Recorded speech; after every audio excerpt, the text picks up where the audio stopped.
பைரவி சீரியல்ல பைரவி சஞ்சய கோயிலுக்கு கூப்பிட்டு இந்த மாதிரி நீயும் என்னைய காதலிச்சியா காலேஜ் படிக்கும் போது இப்பயும் நீ விரும்பிக்கிட்டு இருக்கியா அப்படின்னு சொல்லி கேட்குறாங்க.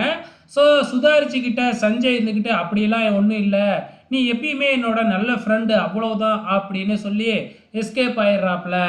ஆறுமுகம் சொல்லி தானே வந்து பைரவி வந்து பார்த்தீங்கன்னா கேட்டாங்க. இப்போ பாரு சஞ்சய் எவ்வளோ நல்லவன் தெரியுமா அப்படின்னு சொல்லி நம்ம ஆறுமுகத்தோட காதை பிடிச்சி திருவுறாங்க நம்ம பைரவி. சிவாவை ஹாஸ்பிட்டலில் காமிக்கிறாங்க. இந்த சிந்து இப்போவும் அடங்காம மறுபடியும் வந்து பார்த்தீங்கன்னா சும்மா சாமிக்கு வந்து சூடத்தை ஏற்றி அப்படியே ஹாஸ்பிட்டல் ஃபுல்லாக வந்து காமிச்சிக்கிட்டே வராங்க. சிவா எவ்வளவோ முறை சொல்லி பார்த்தாப்புல, ஆனால் இந்த சிந்து கேட்குறதா இல்லை.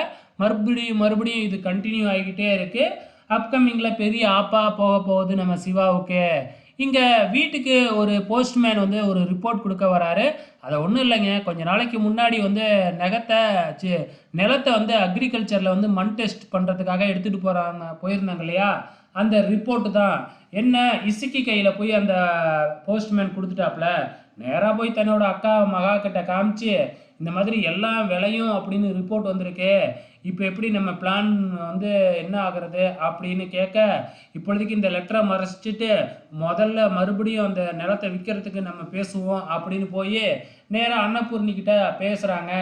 மறுபடியும் என்ன நம்ம பைரவி குறுக்கால வந்து நான் வந்து போய் கேட்குறேன், டெஸ்ட் பண்ணாங்க இல்லையா, நான் போய் கேட்குறேன், அதுக்கப்புறம் எதாக இருந்தாலும் முடிவு பண்ணிக்கலாம் அப்படிங்கிற மாதிரி சொல்லிக்கிட்டு இருக்கிறாங்க.